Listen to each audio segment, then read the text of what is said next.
She'd been in booth 7 for about 40 minutes, with a bakery box in front of her, unopened, and one coffee she wasn't drinking.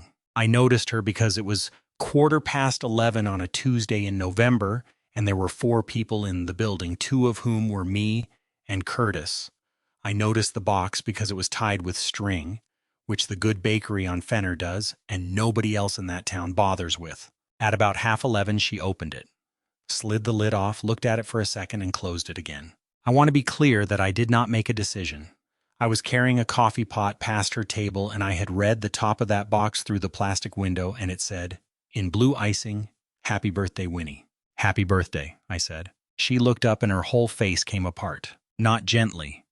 She put both hands over her mouth and started crying, in a booth in a diner at 11:30 at night, silently, in the way of a person who has had a great deal of practice at not making noise. I'm Vince Hatch, 34. I've cooked nights at the same 24-hour place on Halverson Road for 11 years, which means I have served approximately 40,000 plates of food between 10 at night and 6 in the morning, and have developed an extremely reliable sense of when to leave somebody alone. I did not leave her alone. I put the pot down on the next table and stood there like an idiot. "I'm sorry, I've made it worse." "No?" She got a napkin. "No, you haven't. Give me a second." I gave her a second. It took closer to a minute. "That's the first time anyone said it," she said. "Today?" "This year." She wiped under her eyes with the heel of her hand. "And the 2 before that." I want to describe the diner, briefly, because everything in this story happens inside 4 rooms, and this was the main one. Halvorsen Road runs north out of town toward the interstate, and there is nothing on it except a shell garage, a tire place, and us. 12 booths, a counter with 9 stools, a flat top I could operate with my eyes shut and frequently did. Between 10 at night and 6 in the morning, you get 4 categories of person and no others. Lorry drivers, hospital staff coming off shift, teenagers who have nowhere to be at 2 in the morning and are testing whether anyone will make them leave, which I never did. And the 4th category, which is the one that matters, people who cannot be in their house. The 4th category is small. And it is the reason places like that should exist. I have watched a man sit in booth 4 for 5 hours on the night his wife left. I have given 4 teenagers a free breakfast at 4 in the morning and never asked one question. Curtis has washed dishes there for 19 years. He is 68. He has said perhaps 11 sentences to me that were not about a rack of glasses, and I would have said, before that November, that I knew nothing at all about him. That was where a woman sat down with a cake at 11:15 on a Tuesday. Here's what you need to know about Winnie Beale. She's 33. She works nights at Delphi House, which is a care home about a mile from the diner, and she has done for 7 years. She came to that town at 26 to look after her grandmother, who had a stroke and then another one. She meant to stay 4 months. Her grandmother lived another 3 years, and Winnie was there for all of it. And by the time it ended, she had a job at the home she'd found for her grandmother and a life built entirely on a schedule nobody else in the world was on. Her grandmother died 4 years ago. Winnie stayed. "Everyone I knew here, I knew through her," she told me later. Her friends, her church, her doctor, and they were all lovely to me for about 8 months, and then they went back to their lives, which is correct, and I don't hold it against a single one of them. "And your family?" "2 brothers, one in Colorado, one who doesn't do phones." She shrugged. "They're not bad men.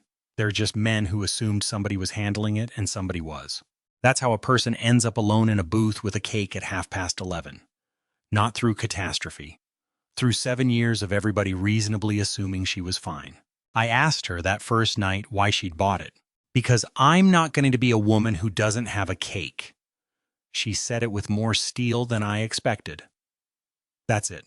That's the entire reasoning. I decided at 30 that I'd rather buy my own than sit in a flat pretending it's an ordinary Tuesday. That's not sad. It's a bit sad, Vince. It's a bit sad. It's mostly not. I sat down opposite her, which I have never done with a customer before or since. "You went to Fenner and paid for string." She laughed. It came out wrecked, but it was a laugh. "I did pay for string. How long have you been doing it?" 4 years. The first one was 3 weeks after Gran died, and it was the worst thing I've ever done to myself. And I did it anyway, because the alternative was letting the day go past unmarked, and I could see exactly where that road went. She turned the box a quarter turn on the table, which I have since learned she does when she's deciding whether to say a thing. Second year was easier. Third year, I bought a candle. And this year? This year, I got as far as the car park and sat in the car for 20 minutes. And then I thought, I'm not eating it in the flat again, so I drove to the only place that was open. We ate that cake at the counter at midnight, the two of us and Curtis, the dishwasher, who is 68 and said nothing at all about any of it except, "That's a good sponge." Winnie started coming in after her shifts. She finished at 11 most nights. The diner was 4 minutes out of her way, and by the second week, she was in 3 or 4 nights a week, and by December, it was every night she worked. Booth 7. Always booth 7, which took about a month to become a joke, and about 2 months to become a thing. Curtis defended against other customers with a level of aggression that startled everybody. And here's what I did. Starting somewhere around the 3rd week, which I want to describe honestly, I started keeping food back. The kitchen closes the fryers at 11:30. Anything that's gone past its hold time comes off the line and gets binned, and every night for 11 years I had binned it. From about the 3rd week of November, I stopped binning it. I'd plate something at 11:15 and put it under the pass, and when she came in at 5 past, there it was. Never as a gift. That's the important part, and I understood it immediately, the same way I've understood most things about Winnie Beale, quickly and without being told. There's a soup that's going out anyway. There's a chicken thing that's been sitting there since 10. Curtis made too much rice. Curtis never made too much rice in his life. Curtis measures rice like a pharmacist. But she took the plate every single time, and she never once said thank you in a way that acknowledged what it was, and we did that for 4 months. I want to be honest about what those 4 months were, because from the outside it was a woman eating free soup, and from the inside it was the best thing that had happened to me in a decade. We talked from 11:30 to about 1, most nights across a counter. She told me about the residents. Merle, who has been asking for the same brand of shortbread since 2019.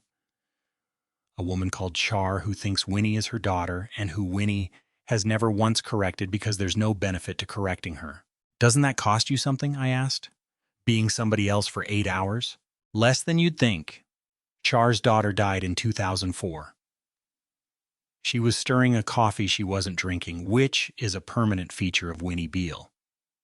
I'm not taking anything from anybody. I'm just not making a 90-year-old grieve again every Tuesday for the sake of my own accuracy. I told her about the kitchen, about cooking nights for 11 years and how it isn't a sacrifice, whatever people assume. I'm better at 3 in the morning than I have ever been at any other hour.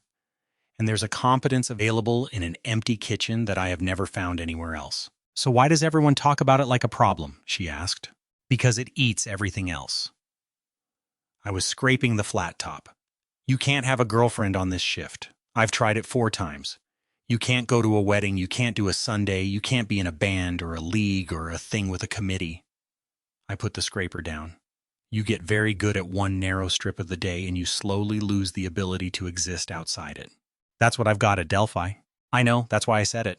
She looked at me across the counter for a moment. We're the same shape, she said. We're the same shape. Neither of us said anything else about it for another 2 months. I should tell you how I got there, because he cooks nights is a job and not an explanation. I started at that diner at 23 for 6 months. To cover rent while I worked out what I was doing. My father had died the previous year, and I had come home from a college I was not going back to, and I took the only job in that town that did not require me to speak to anybody before noon. The 6 months went well. That's the whole trap, right there. I was good at it immediately in a way I had never been good at anything, and being good at something at 23, when you have recently stopped being good at everything else, is an extremely powerful drug. Year 3, I got offered days. Turned it down. Year 5, I got offered a sous position at a proper restaurant in Kirby, a real career, and turned that down too, and told everybody it was the commute. The 4 relationships went in a predictable order. The first ended because I missed her sister's wedding. The second lasted 2 years and ended more slowly and more kindly and with a sentence I have never been able to shake. I don't want to be the person who's asleep while you're awake for the rest of my life. Which was fair and accurate, and which I responded to by not dating anybody for 4 years. By 34, I had constructed a life in which nobody could leave me, because there was nobody in it after 11 at night except lorry drivers, teenagers, and Curtis, and then a woman who worked the same hours, sat down in booth 7. I want to be clear about how significant that was, because it looks small from outside. Winnie Beale was the first person in 11 years who was available at the only hours I existed. Not making an exception, not staying up. Available in the ordinary way because her life ran on the same clock as mine. There was a night in February I've thought about a lot since. She came in at 10 past 11, having lost a resident that afternoon, a man called Bud, 88, who she'd looked after for 5 years. And she sat at the counter and did not say a word for about 20 minutes. I didn't ask. I put a plate down and went back to the pass and did the close down with my back, because I've learned in 11 years that some people need a room with somebody in it and no conversation happening. At about midnight, she said, to the counter, "He held my hand for the last hour. Nobody came. His son's in Perth." I'm sorry. I wasn't frightened. That's the thing I want on the record. She turned her mug round. People assume it's frightening, and mostly it isn't. Mostly it's just quiet and long, and somebody should be there, and I was there. Then she ate the plate and went home and came back the next night, and we talked about a film. That is the whole relationship. That is the entire 4 months in one February night. The diner closed on the 14th of March. I'd known since January. The building sold. The new owner wanted the site. And there was no version where a 24-hour place on Halverson Road survived that. Curtis got a payout. I got 11 years in a box. I want to describe the last night, because I have gone over it a great many times looking for the moment I could have done it differently, and it turns out there were about 9. We told the regulars in February. A sign went up on the door on the 1st, with the date on it, and for 6 weeks, people came in and said the things people say. A driver called Lonnie, who I have fed twice a week since 2016, shook my hand across the counter and could not finish his sentence. Somebody started a card. Somebody else brought in a photograph of the place from 1994 that nobody had asked for and that I still have. Winnie was in that building 4 nights a week for 6 weeks with a sign on the door that she could not possibly have missed. She never mentioned it. I've thought about that a great deal, and I know now what it was. She was waiting for me to bring it up because it was mine to bring up, and every night that I didn't, she understood a little more clearly that I wasn't going to. The last night was the 12th because I wasn't on for the final 2. It was a Thursday. She came in at 10 past 11, and I put a plate down and told her the soup had been sitting since 10, which was the last time I ever told her that particular lie. And we talked until about 1 about a documentary she'd been watching. At the door, she said, "See you tomorrow." I was not on tomorrow. I had 2 days left in that building, and I was not on either of them. "See ya," I said. That is the sentence I would take back. Not any of the big ones. That one. And here's the thing I did, which is the worst thing in this story and which took me 11 weeks to understand properly. I didn't call her. Not out of spite. Not even, I think, out of cowardice, although that's in there. What I actually did was make a decision. A clean, quiet, entirely private decision sometime in the last week of that diner that Winnie Beale had a man behind a counter, and that was the whole thing. I was the counter. That was my honest assessment. I was a man in an apron at the 1 hour when she needed somebody to be awake. And if you took away the apron and the counter and the hour, there was no reason on earth for her to want the rest of it. So when the place shut, I let it shut. I said goodbye to her on the 12th like it was any other Thursday, because I hadn't told her, and then I stopped existing. She had my number. She'd had it since Christmas. I want that on the record because it means what I did was not passive.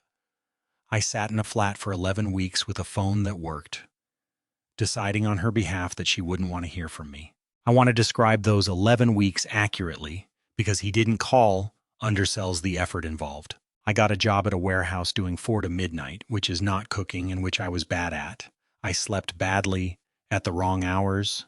I drove past the Halverson Road site twice a week, which was not on my way to anything, and looked at a boarded-up building that had been the only thing I was good at for 11 years. And twice, I got as far as her name on the screen. The second time I held my thumb over it for long enough that the screen went dark on its own. The reasoning was always identical and always arrived fully formed. She'd feel obliged. That's it. 4 words. A woman with no one, who'd found somebody at exactly the hour she needed one, would answer that phone out of obligation, and I would rather have nothing than have that. I have since had that reasoning taken apart by 2 separate people, and I have not been able to defend a single part of it. Curtis rang me in the 4th week. You seen Winnie? No. She's been in the Shell garage on Halverson twice asking after you. He let that sit. Vince, she asked me. She had to work out that I was the dishwasher and then find me to ask where you'd gone. I've not gone anywhere. You've gone somewhere, lad. Curtis is 68 and has called me lad since I was 23. You want to say what the actual thinking is here, or shall I have a go? Go on, then. You've decided you were the diner. He said it flatly. 11 years, and the whole time you've reckoned the reason anybody talks to you is that you're stood behind a bit of steel with the light on. And now the light's off, you've concluded you were furniture. I did not say anything. You made that woman a plate of food every night for 4 months and told her it was going in the bin. Curtis, who had said approximately 11 sentences to me in 11 years, was apparently not finished. You think she didn't know? She knew by December. I know because she asked me in the doorway at Christmas. She said, "Is that going in the bin, Curtis, honestly?" And I told her no, and she cried in the car park and then came in the next night and ate it anyway. You never told me that. You never asked me anything in 11 years that wasn't about a fryer. Winnie found me on a Tuesday in June, not at my flat, at the Shell garage, at 11:30 at night, because she had worked out, correctly, that a man who has cooked nights for 11 years does not suddenly sleep, and that if she stood in the only place open on Halverson Road for enough nights, I would eventually come in for milk. It took her 6 nights. I found that out afterward, and it is the single fact from this entire story that I have the most trouble with. 6 nights. A woman who works until 11 standing in a petrol station forecourt on Halverson Road from 11:30 to about 1 in the morning 6 times, on the calculation that a man would eventually need milk. Hello, Vince. I turned round with the 2-liter in my hand and my entire chest did something complicated. Winnie, 11 weeks. She had her arms folded. I want to do this in order because I've been standing in a petrol station for 6 nights and I've had a lot of time to sequence it. Okay. 1. You didn't tell me the diner was closing. You knew in January, and you said goodbye to me on a Thursday, like it was a Thursday, and I found out from a sign on a door on the 15th of March. Her voice was completely level. That one I've mostly forgiven because I've worked out you probably couldn't say it out loud. That's accurate. 2, she unfolded her arms. You have my number. You have had it since Christmas, and you have made a decision about what I want, on your own, for 11 weeks. And Vince, I want you to hear this properly. That is the exact thing that has happened to me my entire adult life. Winnie, everybody decides what I can handle. My brothers decided I was handling it. Grand's church decided I was fine after 8 months. Every single person in that town has looked at me and made a private assessment and acted on it without asking. And I have never once been in the room for the conversation. She was crying now and absolutely not stopping. And you were the only person in 7 years who didn't do that. You said happy birthday to a stranger in a booth, and then you did the same thing as everybody else, except worse because you knew better? I know. Do you? Because I want to describe the 15th of March to you. She wiped her face with the back of her hand and did not stop. I finished at 11. I drove 4 minutes out of my way like I have 4 nights a week since November. And there was a sign on a door and the lights were off and there was a skip in the car park with your flat top in it. Winnie, I sat in that car park until 1:30 in the dark, looking at a building. Her voice cracked, and she pushed straight through it. And the thing I want you to understand is that I wasn't crying about a diner. I was doing arithmetic. I was sitting there working out how many people I'd have to lose before I stopped assuming the next one would stay. And I got to a number, Vince, and the number was 1. I put the milk down on a shelf of windscreen wash where I imagine it stayed for some time. I thought I was the diner, I said. What? That's the whole reasoning. That's it. That's all of it. My voice was doing something I couldn't control. 11 years of being the man who's awake at the hour you need somebody awake, and I looked at it in March and I thought, she doesn't want me. She wants the light being on at midnight, and I'm not the light. I'm just the bloke stood next to the switch. Winnie stared at me. You absolute idiot, she said. Probably. I made myself keep going because there was a thing I had not said, and I could feel exactly how easy it would be to let the explanation stand in for it. And I'm sorry. Not for the reasoning. The reasoning's just stupid. I'm sorry I left without letting you decide whether I mattered. She stopped. Say that again. You've spent 7 years being assessed by people who never asked you anything. My voice was not doing what I wanted it to, and I sat in a flat for 11 weeks running the same assessment on my own about my own worth to you, and I acted on it. I decided for you. I did the exact thing, Winnie, and I knew what it cost you when other people did it because you'd told me across a counter in February. You did. I'm sorry, that's the whole apology. There isn't a better version of it. No, I need you to understand the size of it. She came closer. Vince, I ate that food for 4 months knowing exactly what it was. I let a man lie to me about soup 111 times because it was the only way he'd let himself do it. Do you think I was there for the chicken? You said the chicken was good. The chicken was fine. She was half laughing and entirely wrecked. I have eaten better chicken at a service station. I came for the 4 minutes out of my way, and the man who noticed a box had string on it.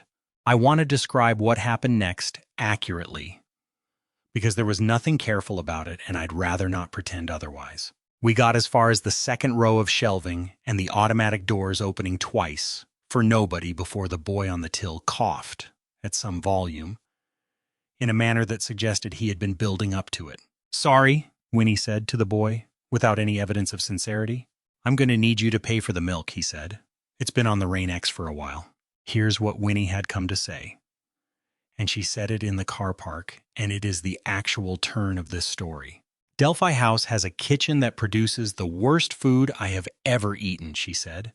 I've been fighting about it for 4 years. There's a woman in that building who was a chef in the Merchant Navy and hasn't eaten anything she recognized since 2021. And I have written 3 separate proposals about it and been ignored 3 times.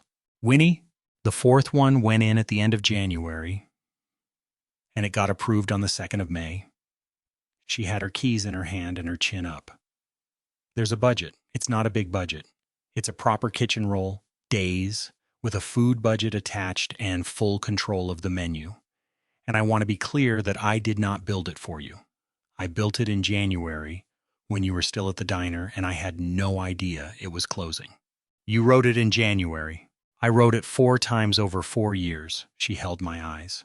But when it got approved in May and I couldn't find you, I sat in my car outside the Shell garage and I thought, that man has been feeding people at 3 in the morning for 11 years and nobody has ever once told him it's a skill. It's not a, don't. She pointed at me. Don't do that. You are the best cook in this town, and you have spent a decade doing it in the dark for lorry drivers because you decided that's all it was. Winnie, I've got no qualifications. I've got a food hygiene certificate and 11 years of a flat top. You've got 11 years of feeding 200 people a week on a budget with no menu changes and no complaints, which is exactly the job.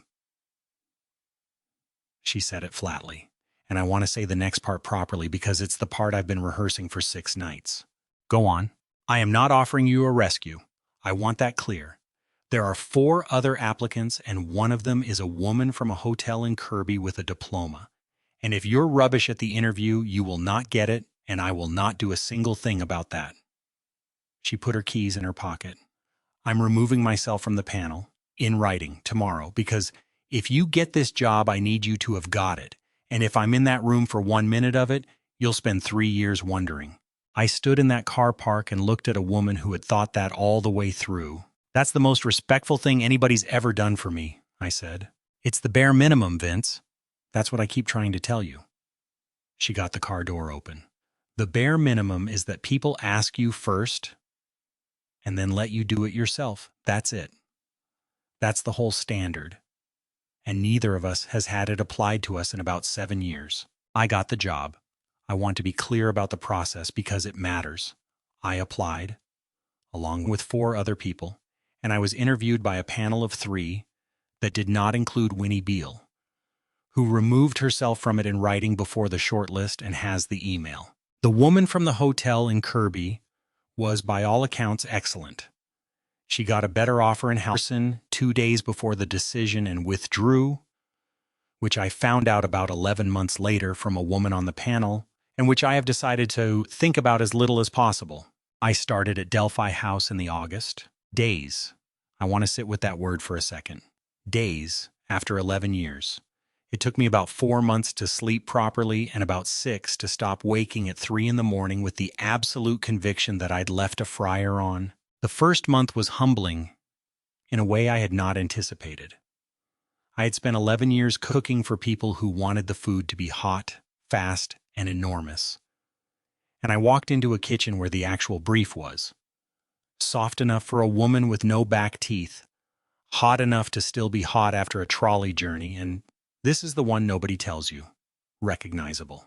That word did most of the work of my first year. You can make a beautiful thing and put it in front of a 90-year-old, and if she cannot identify it, she will not eat it, and she will not tell you why, and you will decide she isn't hungry. It took me 6 weeks and a fair amount of humility to understand that my job was not to be good. It was to make a shepherd's pie that looked exactly like a shepherd's pie. Char thinks I'm the man who came to fix the boiler in 1987.